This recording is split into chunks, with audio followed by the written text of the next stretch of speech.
Hello everyone, নিকিস daily স্টোরিতে সবাইকে স্বাগত।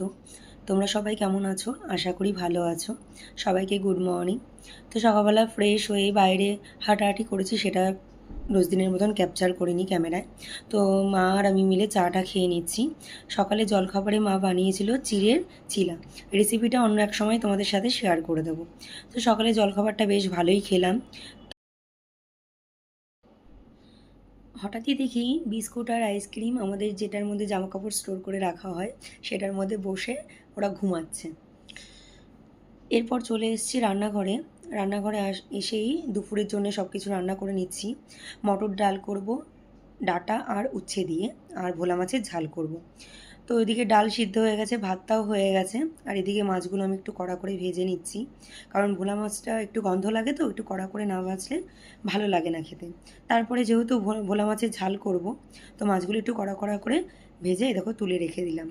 তো এরপর মশলা কষিয়ে আমি ঢাকনা দিয়ে দিলাম যাতে আলুগুলো সিদ্ধ হয়ে যায়। দুপুরে লাঞ্চের জন্য মা সব কিছু রেডি করে দিয়েছিল। দুপুরে খাওয়া দাওয়ার পর আমি ঘুমিয়ে গিয়েছিলাম। তারপর ঘুম থেকে উঠে ভাই আমাকে বললো আমাকে একটু লস্যি বানিয়ে দে। তো লস্যি বানিয়ে নিলাম, আমার জন্যও বানিয়ে নিলাম। তো দারুণ খেতে হয়েছিল, এই গরমে লস্যি খেতে খুব ভালো লাগে। আজকের চাঁদটা এত সুন্দর দেখতে লাগছিল, তা বাইরে বেরিয়ে একটু ছবি তুলে নিলাম। আর মা, কাকিমা আর বাবার জন্য চা করে নিয়েছিলাম। মা যেহেতু বাজারে গিয়েছিল আমার জন্য ফুচকা এনেছিল, তাই আমি চাটা খাইনি। তারপরে রাতের ডিনারে আমি খেয়ে নিয়েছিলাম একটু ম্যাগি আর একটা ডিম পোচ। এটাই হালকা পাতলা খাবার খেয়ে নিয়েছিলাম। রোজ ভাত খেতে ভালো লাগে না ডিনারে। তো আমি খাওয়া দাওয়ার পরেই এরপর আমি বিছানাটা করে নিলাম, ফ্রেশ হয়ে নিলাম, তো রোজকার মতন। তো চলো, আজকে ব্লগটা অনেক ছোট হয়ে গেছে, তোমরা কিছু মনে করো না। আবার একটা নতুন ব্লগ নিয়ে তোমাদের সামনে হাজির হয়ে যাব।